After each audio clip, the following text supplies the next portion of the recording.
Pues buenas tardes a todos, gracias por estar aquí en nuestra, creo que 32 conferencias, charlas en ciencia compartida. Hoy tenemos a un hombre, diría yo, del Renacimiento, porque es un oceanógrafo, es licenciado en Ciencias del Mar por la Universidad de Las Palmas y es también historiador por esta misma universidad. Es una comunión, digamos, poco frecuente, entonces es un lujo tener a Vicente Benítez por aquí, que nos va a hablar sobre un proyecto del que yo creo que está enamorado y nos va, creo, y probablemente en su conferencia pueda hacer que también nosotros nos entusiasmemos, ¿no?, con esta idea de protección del medio marino a través de su difusión, de su conocimiento del medio submarino, creando un museo virtual. Estamos en el siglo XXI, un museo que lo podamos conocer todos, que sirva como herramienta educativa, como con un propósito también turístico. No está reñido lo cortés con lo valiente, pero espero que Vicente, que también es presidente de la Asociación Atlántica de Oceanógrafos, nos lo cuente como tiene que impulsar. Gracias, Vicente. Gracias. La palabra. Muy bien, gracias por venir. Y vamos a empezar. Vamos a ver, primero les contaré un poco de algunas cuestiones y algunas nociones sobre arqueología subacuática en general y en Canarias. Y luego les explicaré un poco cómo y por qué se gestó el proyecto este del Museo Virtual Submarino en Canarias, ¿no? Digamos que el fin de la charla de hoy es comunicarles, transmitirles un poco el por qué el patrimonio cultural subacuático puede y debe ser objeto de una gestión como productos y servicios turísticos en Canarias, ¿no? Es algo que está ahí todavía por desarrollar. Ahí hay algunas iniciativas, pero yo creo que hay mucho que caminar en esa dirección, ¿no? Digamos que esto es un breve guión. La arqueología, de la que nace después la arqueología subacuática, es una ciencia social que estudia las sociedades a través de sus restos materiales, sean intencionales o no. La subacuática trabaja siempre en el medio acuoso, sea submarina, lagos, ríos, embalses, presas, pero las técnicas y métodos de trabajo son exactamente las mismas, ¿no? Y la cuestión, yo creo que más importante de la arqueología como ciencia es que la excavación y documentación de un yacimiento arqueológico solo se puede hacer una vez. Es como aquel juego de los palillos chinos, que cuando los tirábamos al suelo y empezabas a quitar uno detrás de otro, solo se puede desarmar una vez.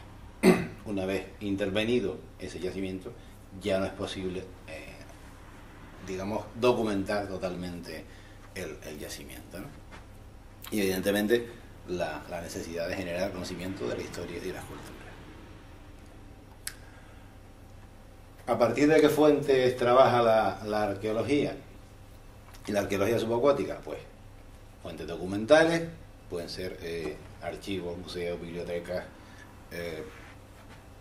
hay numerosísimos centros documentales en los que hay que ir a buscar las pistas de esos yacimientos, ¿no?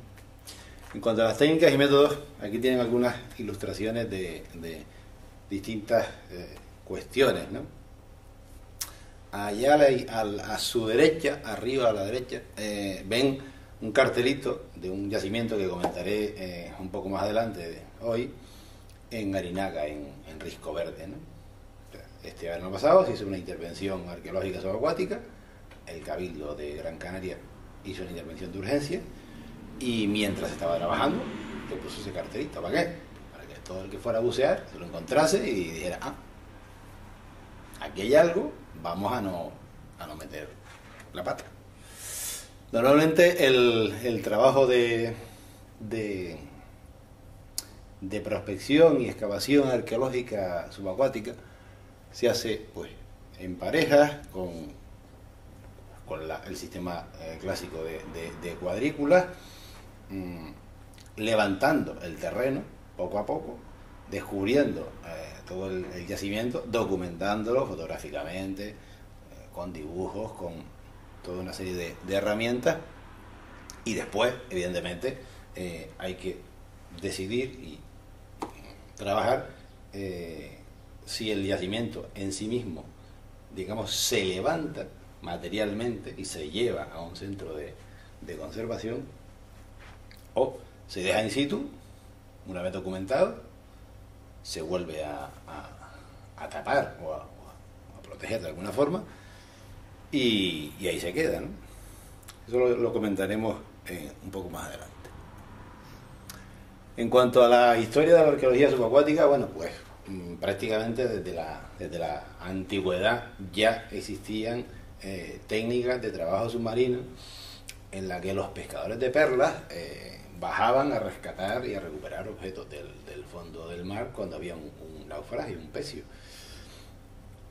A medida que llegó la edad moderna, pues se fueron desarrollando equipos de escafandras, de buceo, siempre dependiendo del suministro de aire en superficie, hasta que llega por fin el gran invento en el año 43, que es el desarrollo de Cousteau y Gagnan, que son los equipos autónomos de botella, ¿no? Que permite pues un acceso mucho más fácil al medio subacuático. Y luego ya tenemos pues grandes hitos en la arqueología subacuática de Europa y del mundo, como fueron el rescate del Vasa, un navío, un buque insignia de la Armada sueca, que literalmente, una vez se localizó, se excavó, se le puso una estructura hecha a medida y se sacó el barco fuera. Igual que el Mary Rose en Inglaterra, en el sur de Inglaterra, que son grandes intervenciones, digamos que tienen que estar planeadas de principio a fin, y es algo que no va, digamos que dura toda la vida, porque una vez extraído del mar, lo tienes que llevar, ya tienes que estar preparado para conservarlo, para restaurarlo, para mantener esas estructuras y esos objetos, para conservarlos para siempre, ¿no? Estos son un contraste de imágenes de lo que se hacía, digamos, en el siglo XVII. Un español, Pedro de Ledesma, por un encargo de la corona, desarrolla un estudio para recuperar del fondo del mar objetos, barcos enteros, y desarrollar pues toda una serie de tecnologías y de medios. Ahí tenemos a un escafandrista en el fondo del mar, pues para recuperar piezas importantes, piezas de artillería, objetos de valor. Evidentemente el barco que se iba a pique pues daba lo mismo sacarlo, no, pero las piezas de artillería sí se recuperaban con mucha frecuencia, y si había cargamentos ya de metales preciosos, ya ni les cuento, vamos. Eso ya era. Y tenemos el otro lado, en la otra imagen, tenemos una imagen aproximadamente del año 1900, aquí en el puerto de La Roja y Las Palmas, que es la gabarra del buzo. El buzo clásico, con su escafandra, a punto de bajar a hacer el trabajo que sea debajo del agua, y su equipo de apoyo en la gabarra.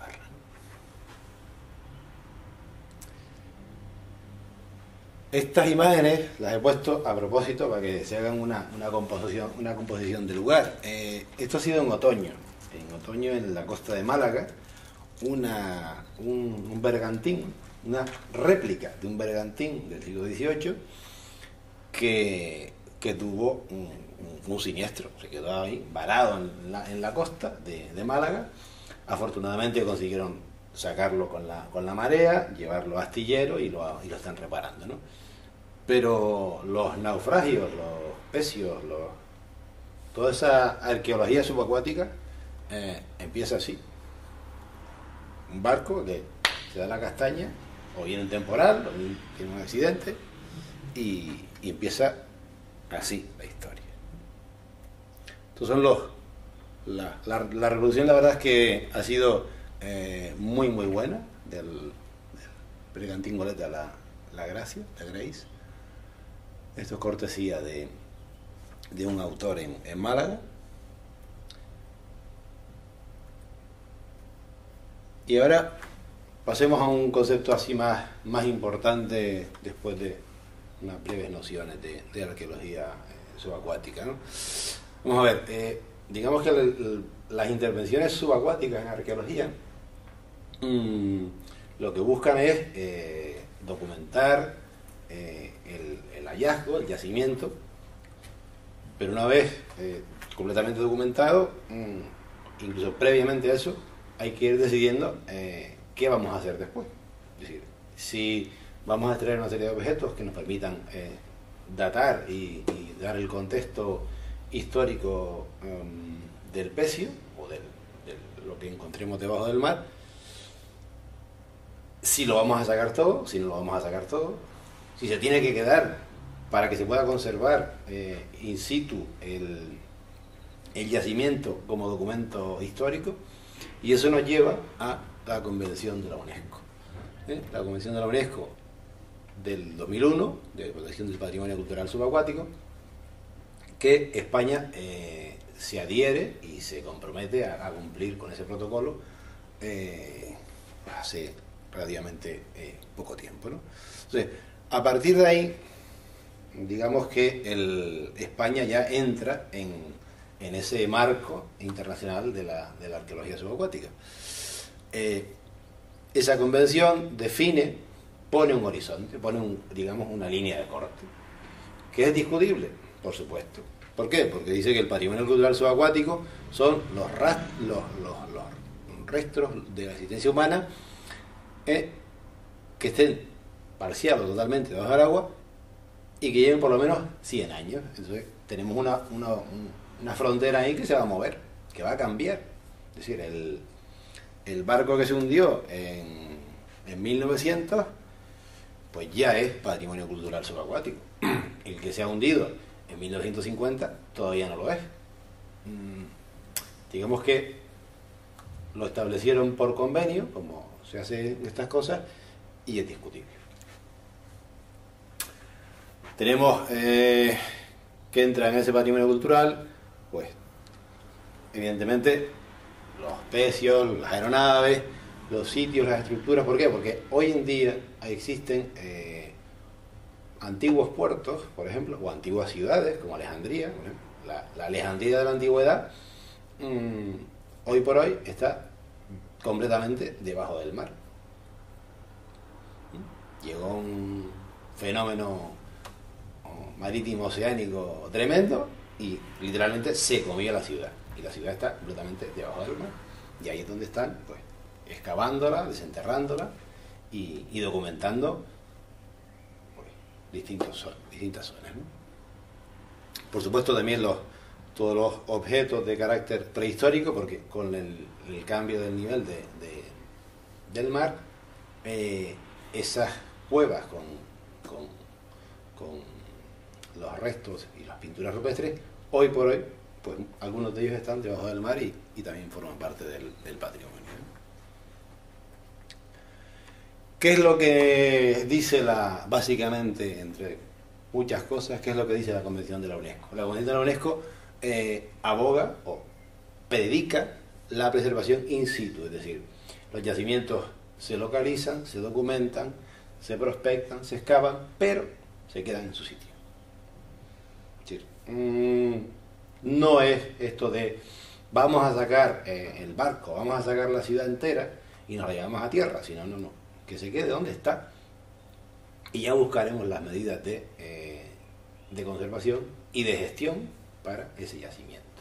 Cosa que hoy en día, asociado al turismo, pues puede generar unas dinámicas interesantes, ¿no?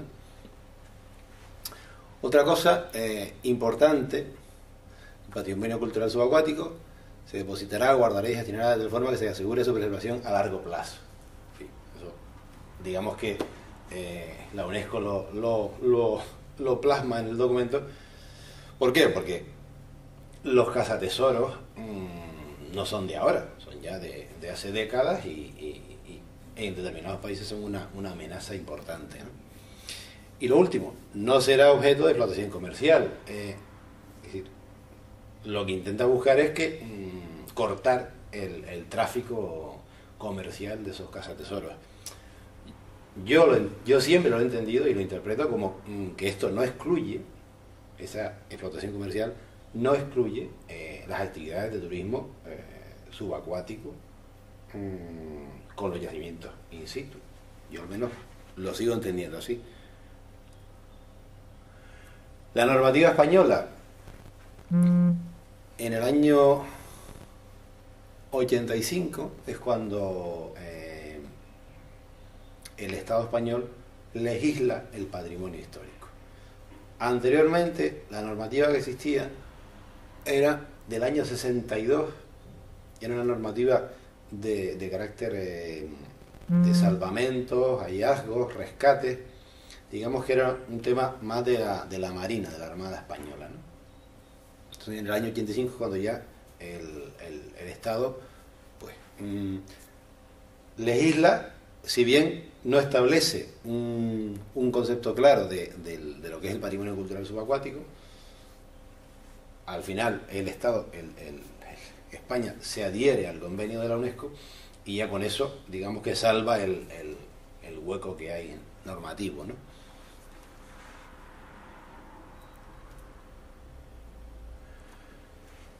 Define lo que es el patrimonio histórico español, pero evidentemente la definición resaltada son los restos, los bienes susceptibles de ser estudiados con metodología arqueológica siempre. Es decir,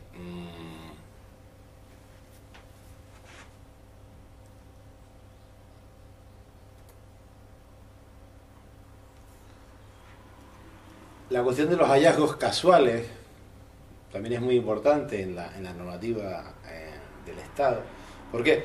Porque digamos que aquí en España existe mucha cultura y mucha tradición de irse a margullar al agua y me encuentro algo y va, me lo llevo a mi casa y ya está. Digamos que esto en parte estaba pensado para intentar de alguna forma darle amparo a esas colecciones privadas que con el tiempo se intenta que vuelvan al patrimonio cultural, al patrimonio histórico, ¿no? Otra gran herramienta que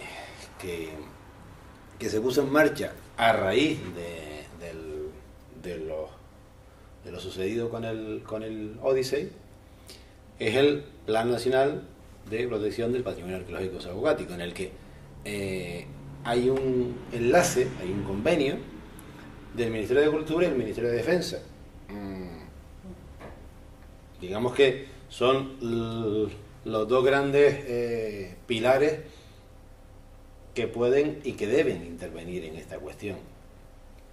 ¿Por qué? Porque España se tuvo que plantear seriamente en el momento del Odyssey qué medios podía tener a su alcance para, digamos, jugarle la partida a empresas que juegan en bolsa y que tienen unos medios tecnológicos impresionantes para localizar, encontrar y desvalijar cualquier pecio que esté, no importa qué profundidad. Hoy en día hay una tecnología absolutamente increíble para llegar a un pecio, a abrirlo y sacarle el cargamento de metales preciosos. Por supuesto, una vez hecho eso, el documento arqueológico queda completamente destruido. Esto es algún ejemplo de lo que anda por aquí en Canarias, ¿no? Canarias no es precisamente una comunidad autónoma demasiado rica en patrimonio cultural subacuático. Es decir, digamos que Canarias se incorpora al mundo, a la edad moderna europea, a finales de la Edad Media, principios del siglo XV, y digamos que estos son algunos de los objetos de colecciones públicas y privadas que se encuentran por aquí en Canarias, ¿no? Digamos que esto, bueno, pues algún día esperemos que acabe siempre en los museos, que es donde tienen que estar depositados para su conservación y restauración. En Canarias sí tenemos normativa específica del año 99, la Ley de Patrimonio Histórico de Canarias, que sí reconoce específicamente el pecio, los pecios como tales, no establece un horizonte temporal, pero como ya tenemos la Convención de la UNESCO, pues digamos que ese es el paraguas, el marco jurídico más elevado, sigue siendo la Convención, que de ahí derrama hacia abajo y llega a nosotros. Museos y parques arqueológicos subacuáticos en el mundo, principalmente en Europa, que es lo que tenemos más cerca, pues hay unos cuantos casos interesantes, ¿no? Varios de ellos giran en torno a grandes pecios que han sido excavados, extraídos y conservados en tierra, y que literalmente el barco va a tierra y sobre él se construye el museo, un gran museo como atracción turística. En el caso del Mary Rose en Inglaterra, en el caso del Vasa en Suecia y otros casos más. Luego ya tenemos, digamos, la otra versión del parque o del museo, es la versión subacuática. Y tenemos el Parque Arqueológico Subacuático de Azores, en la bahía de Angra, por ejemplo, tenemos un caso muy interesante en una pequeña bahía hay un buen número de pecios de edad moderna, a unas profundidades muy asequibles, y que hoy en día ya tienen un marco jurídico como Parque Arqueológico Subacuático. Y luego, bueno, pues tenemos otras iniciativas digitales, que es a lo que quiero llegar, que son como el portal de Fernando García Echegoyen, ¿no? Esta carta, por ejemplo, es un documento de su museo, ¿no?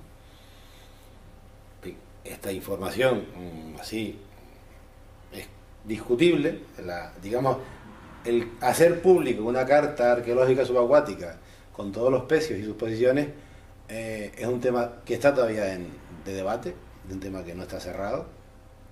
Si debe o no debe ser pública, si debe ser un documento que esté en manos de arqueólogos y autoridades civiles o la propia Armada, que es la que en definitiva tiene los mejores medios para la vigilancia y policía.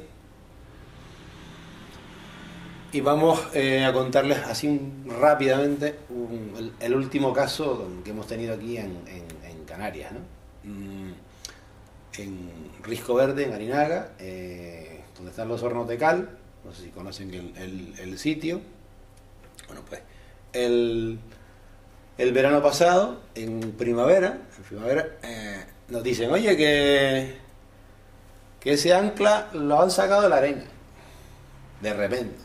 ¿Vale? Oye, que unos buceadores cogieron el ancla y lo levantaron y lo pusieron ahí. Y dicen, a ver, ¿y esto qué fue? Inmediatamente hay que dar parte a las autoridades de patrimonio y dice, oiga, mire, no toquen nada más, no vuelvan a hacer eso, porque si lo hacen mal y la pieza se rompe, ya no tiene remedio. Inmediatamente interviene la administración, el Cabildo Insular, que contrata a una empresa para hacer una campaña de prospección y sondeo subacuático. Realizan el trabajo y en diciembre se presentan los resultados. Recientemente han estado en el Congreso de Arqueología Subacuática de Cartagena, han estado presentando a nivel nacional los resultados de esa prospección y esa excavación arqueológica, ¿no? El sitio, bueno, pues no puede ser más costero. Literalmente el yacimiento está a 70, 80 metros de la línea de costa. Es decir, nadando con gafas y tubo, y un día cualquiera se puede ir y quedarte pues allí viendo lo que hay, ¿no?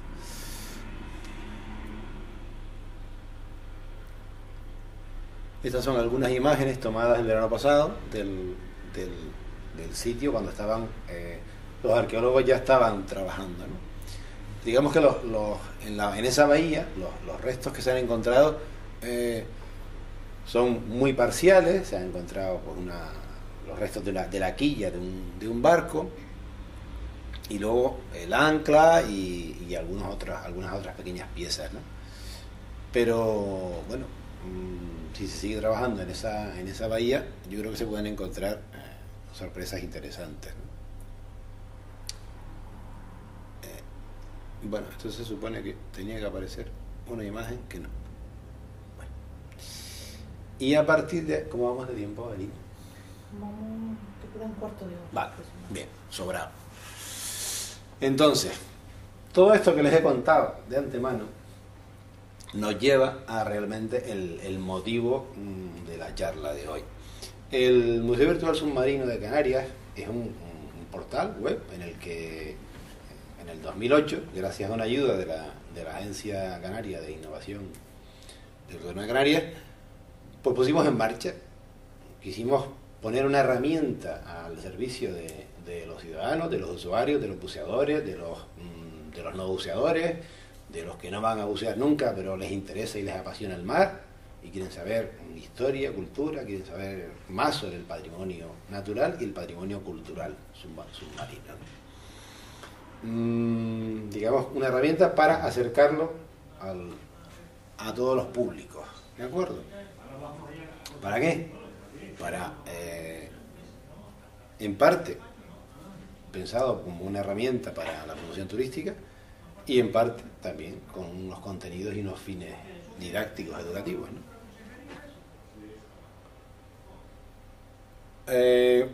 El museo pues está organizado, pues tenemos rutas, tenemos precios, tenemos noticias, tenemos...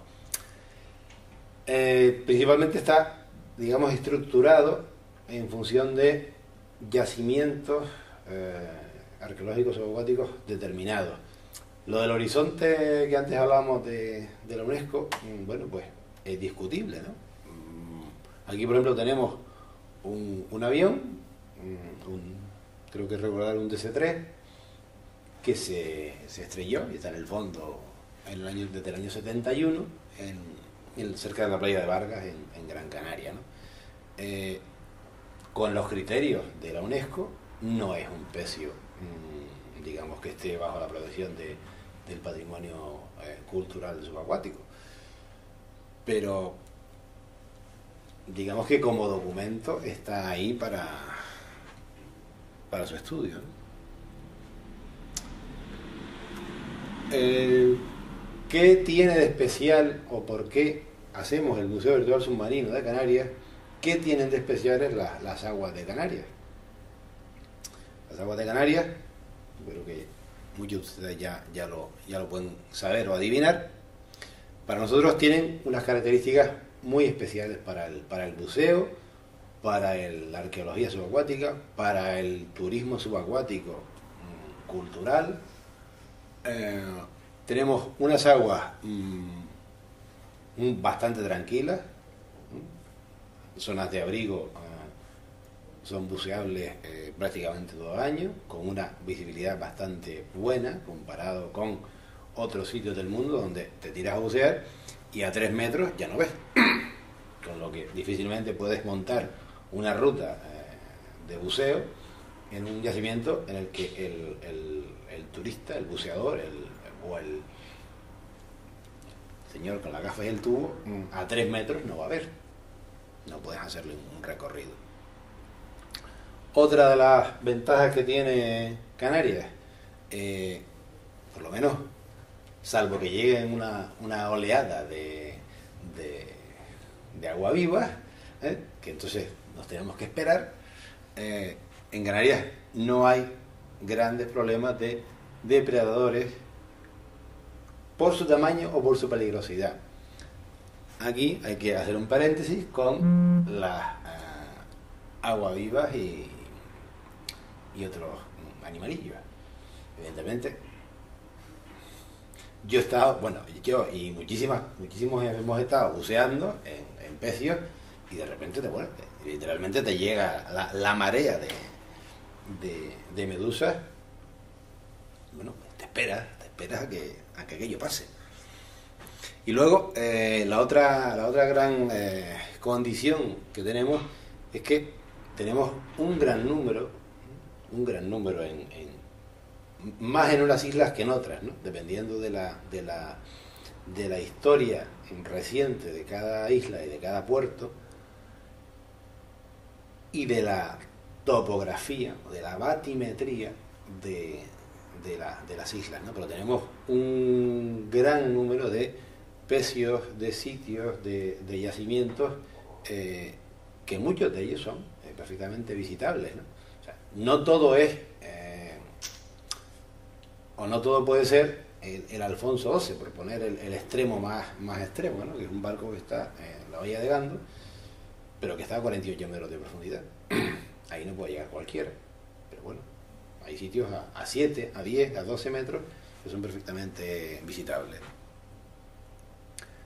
Bueno, esto es una muestra de vídeo. Como decía, el museo nace con un fin principalmente social, educativo. Digamos que el salto que queda pendiente, lógicamente, es abrirlo a otros idiomas, abrirlo geográficamente, para que cualquier posible visitante de cualquier rincón de Europa organice sus vacaciones en esa dirección, en el conocimiento in situ del patrimonio cultural sumergido en Canarias, y diga, pues mira, yo quiero ir allí, quiero verlo. Pues. Y evidentemente las redes sociales y todos los digamos, los nuevos cambios también son importantes, han sido muy importantes para incorporarlos en el museo, ¿no? Esto ya está dicho. Bueno, entonces son algunas imágenes de las que pueden encontrar en el museo, ¿no? Son imágenes documentales de barcos que en su día naufragaron en las aguas de Canarias y forman parte de la historia y del patrimonio cultural sumergido en Canarias, ¿no? El de arriba es el Alfonso XII, digamos que es el que periódicamente aparece en la prensa siempre que es el aniversario del naufragio, ¿no? ¿Por qué? Porque bueno, porque tiene una leyenda interesante, hubo algún muerto, y siempre que hay algún muerto, eso vende mejor.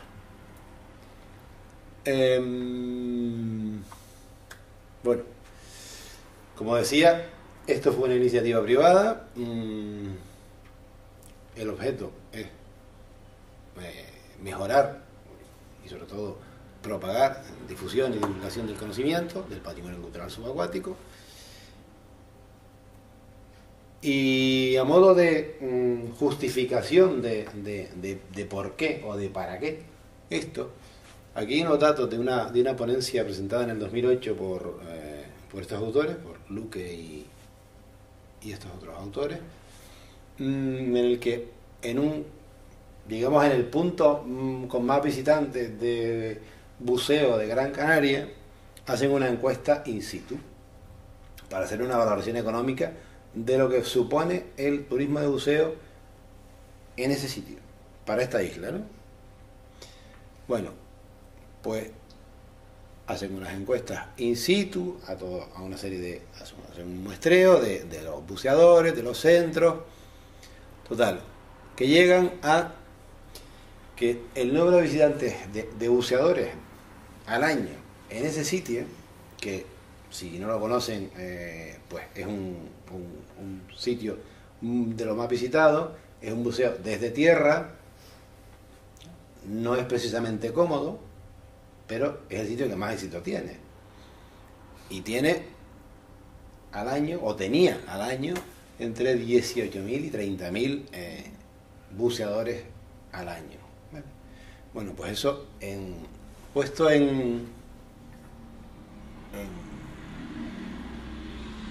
dinero, en euros, al año, viene a ser, digamos que los precios había que revisarlos, ¿no? Porque hoy en día, evidentemente, las tarifas han subido. Yo diría que ahora debe estar por encima del 1.000.000 de euros anuales.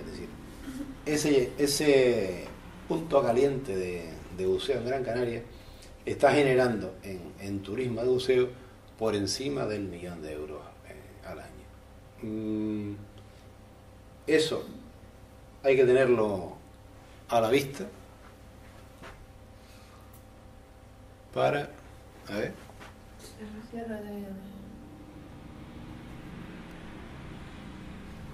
Eso hay que tenerlo a la vista para plantearse el turismo cultural subacuático y hacer visitable, digamos, los determinados yacimientos subacuáticos que se pueden hacer visitables. Es decir, no hace falta que sea el más duro, el Alfonso XII. Evidentemente, como una de las iniciativas que estaba encima de la mesa es precisamente el yacimiento de Risco Verde. Ya ha sido intervenido, está protegido y conservado in situ, y ahora de lo que se trata es de esa bahía que es muy visitable, que recibe una gran cantidad de buceadores que están empezando a bucear con los centros de buceo de la zona. Bueno, pues introducir esos contenidos culturales en las rutas que hacen los centros con sus clientes. Decirle, mira, pues no solo aquí tienes los cebadales, y tienes las anémonas, y tienes las morenas, y tienes esto y aquello, sino además, oye, aquí hay un patrimonio cultural que nosotros te explicamos para que tú entiendas, y sobre todo para que te conciencies de la importancia que hay para conservarlo y para quitar la costumbre o la cultura de, oye, esta botellita me la llevo, ¿vale? Porque de esas hay 1000. Es importante digamos, de esta forma introducir los códigos de conducta a los buceadores.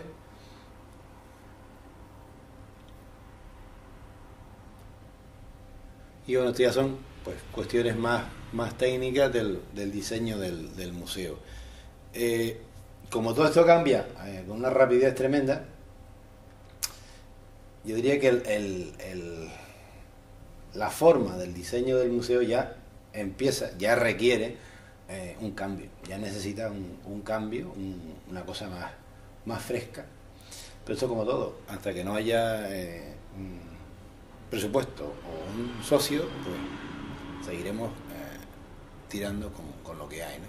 Estamos en las redes sociales.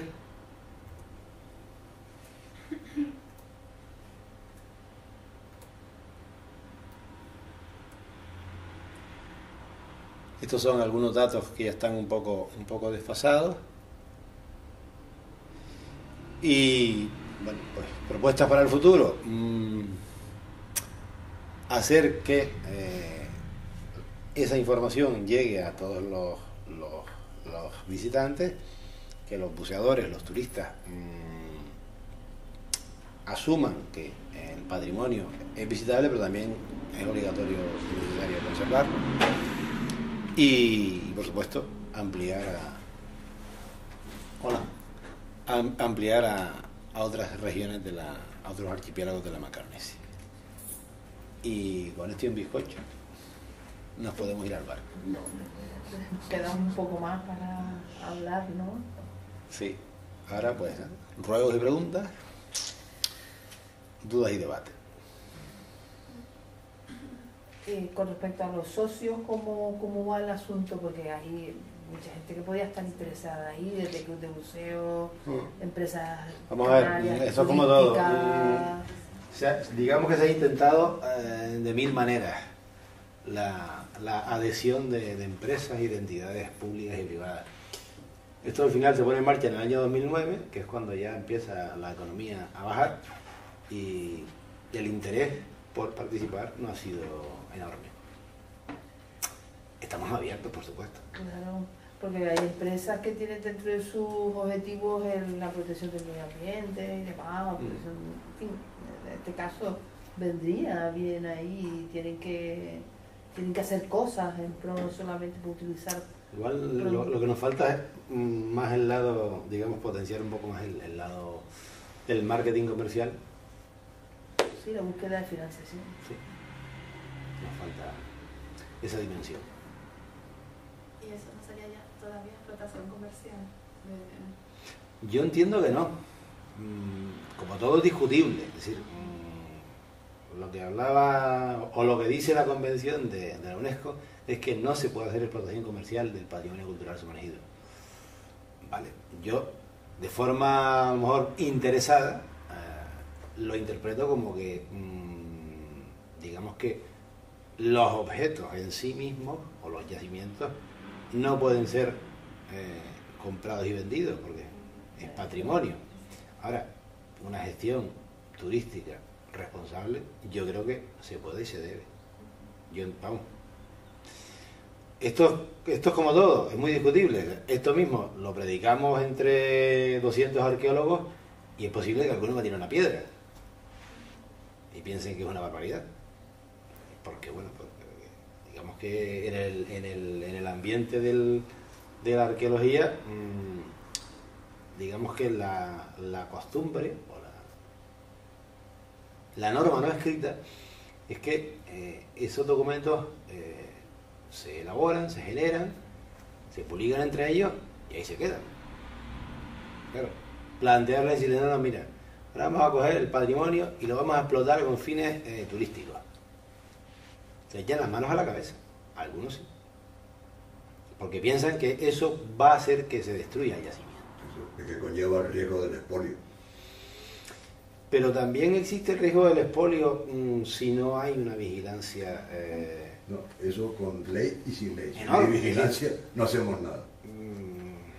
Eso es. Sin vigilancia no se hace nada, porque por muchas normas y por muchos carteles que se pongan en el fondo y por muchas flechas que se diga siga para allá, eso no se va a respetar.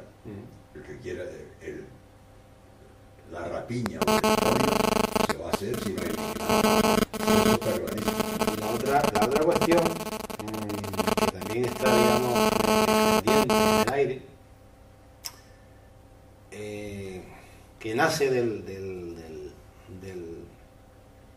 convenio entre el Ministerio de Cultura y el Ministerio de Defensa. Es decir, en un momento dado, el Estado, la administración civil, tiene que entender que no tiene medios para hacer vigilancia y policía del patrimonio. Ya no hablamos del patrimonio que esté en agua de, digamos, a 5 o 10 metros de profundidad, sino hablamos de ya ciertas distancias de la costa en la que los cazatesoros, las empresas esas tienen unos medios enormes y no se puede combatir a esas empresas con unos medios de miseria. O nos ponemos a su altura o no hay nada que hacer. Entonces, mal que nos pese, la administración civil tiene que contar necesariamente con los medios que hay. Y los medios que hay son Guardia Civil y Armada. Es lo que tenemos. Y educación, y formación, evidentemente, cultura, y gente como ustedes creando rutas adecuadas, yo creo que sí, que con normas y con esa otra parte. Pero es que esto de difundir y tal en contra de la protección, yo creo que es como lo del plagio. Si no difundas lo que haces porque te lo van a plagiar, no, cuanto más difundas menos te lo plagian porque está más visible al ladrón, al copión, ¿no? Entonces es el mismo argumento falaz bajo mi punto de vista, así que a mí me parece que el enfoque que ustedes le dan es muy adecuado, ¿no? Siempre ladrones y copiones. Uno de los temas que se discutió Mientras mucho. no los pillen. Un tema que se discutió mucho en el congreso en Cartagena es precisamente eso, las cartas arqueológicas subacuáticas, ¿no? Son unos documentos que poco menos hay que cogerlos y guardarlos en la caja fuerte. ¿Por qué? Porque dices, coño, estás poniendo las posiciones de los pecios y si lo publicas, sí, claro, pero les aseguro que las empresas de caza tesoros de las buenas, esas que hay por todo el mundo, No necesitan eso. tienen un ejército a sueldo de investigadores históricos en los mejores archivos, buscando documentación y encuentran todo lo necesario para localizar y hacerse con un cargamento. O sea que, ¿de qué estamos hablando? En el archivo de Indias, por ejemplo, ahí hay gente que se dedica todo el día a buscar los barcos hundidos con los cargamentos de metales preciosos, no para un estudio científico, sino para un tío que le paga y que está en Florida. Y su objetivo es el que es llegar allí y arrasar. De otra cosa. ¿Y en otros países cómo funciona el tema de la protección a este nivel de...? Pues mira, en Brasil, por ejemplo, tienen un patrimonio enorme, no tienen medios, hacen lo que pueden con la armada, con su armada, porque en definitiva es la única herramienta que tienen a mano. Caribe es una zona riquísima en patrimonio y cada estado en el Caribe pues está haciendo lo que mejor le parece. Es decir, República Dominicana da algunas concesiones de prospección arqueológica subacuática a determinadas empresas que sabe que no van a hacer un trabajo arqueológico científico riguroso, sino que van a lo que van. Pero claro, el Estado sabe que vigilándolos con esas concesiones, pues bueno, pues van a rescatar parte de los beneficios de ese patrimonio. Digamos que las zonas así más ricas en torno a la historia, ¿no? Pues son el Caribe, República Dominicana, Cuba, Puerto Rico, claro, Estados Unidos está ahí, tienen también buena parte del patrimonio. Y bueno, y una de las cuestiones que también están más en discusión es los barcos de guerra. Un barco de guerra, digamos, de un estado como España o cualquier otro estado que muere, que se va al fondo en una acción de guerra, que ha habido muertos ahí y que por definición, digamos, internacional, se mantiene como patrimonio cultural del estado de origen y puede reclamar, y ese fue uno de los argumentos que utilizó España, puede reclamar que esa propiedad, esté donde esté, sigue siendo suya, porque son o fueron en su momento barcos de guerra. Esto, como todo, al final es cuestión de economía y se puede convertir en una cuestión de pleito muy largo, ¿no?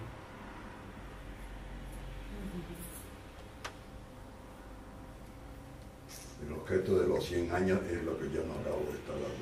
Sí, don Juan, es un tema absolutamente arbitrario, discutible. Porque es que mientras tanto se puede expoliar. Claro, es meter el cuchillo aquí. Lo que hablábamos el otro día. ¿Sí? Hasta que no llega a tener valor histórico, se puede expoliar, que nadie te va a decir nada. Sí, en sentido estricto. Yo voy a ese avión, me llevo una hélice y es una cosa que estaba abandonada. Bueno. Claro, dentro de 100 años el que vaya a buscarlo, pues ya no queda nada. Entre lo que se come el mar y lo que se lleva al público, pues así nos va, o así nos irá. Sí, es un tema sobre el que Y claro, hemos discutido, sí. Se sigue discutiendo. Sí, pero sigo sin ver la utilidad de fijar esos 100 años. Yo creo que a veces pienso que sinceramente que fue algo arbitrario. Fue un pacto, digamos, de, bueno, vamos a cortar por aquí.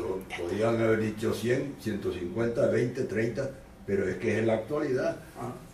Para que ese pecio llegue a tener valor, hay que conservarlo desde ya, desde que se produce el pecio. Porque dentro de 100 años, ¿qué hay? ¿Qué queda?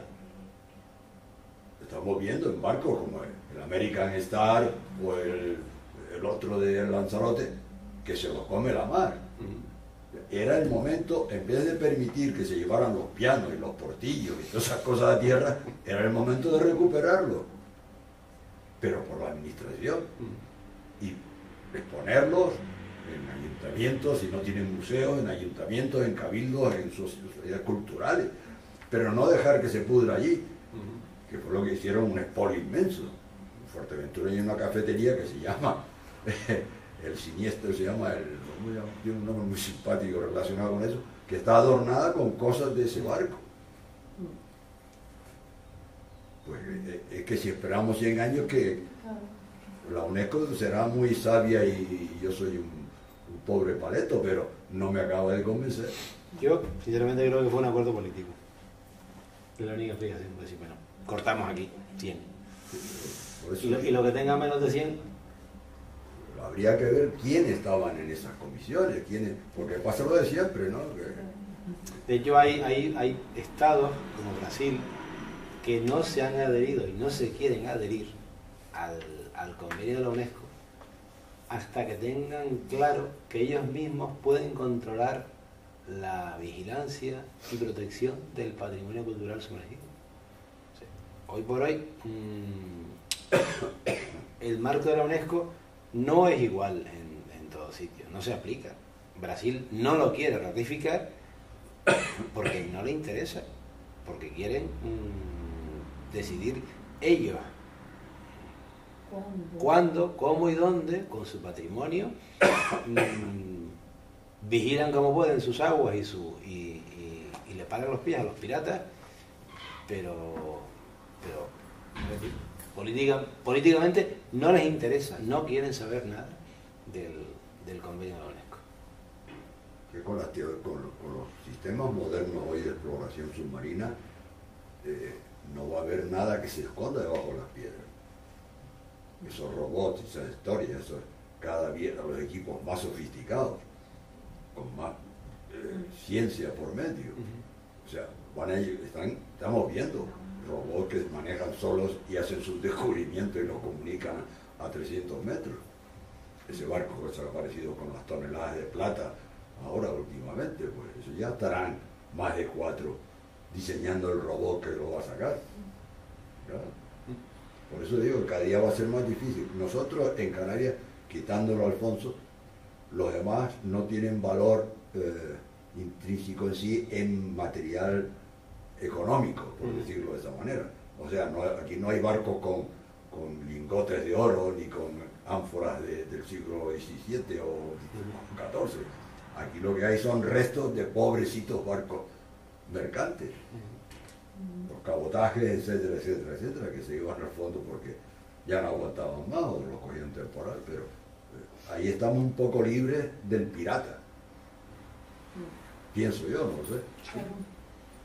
Bueno, aquí, a lo mejor por debajo de los 50 metros en Canarias podemos tener algo más. Puede haberlo porque estábamos en la ruta de América, eso no cabe duda.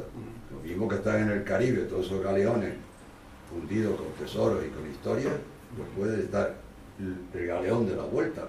No venían tan al sur, iban más al norte, pero sí podían. Podían llegar. Así que es un proyecto. Claro, es muy complicado.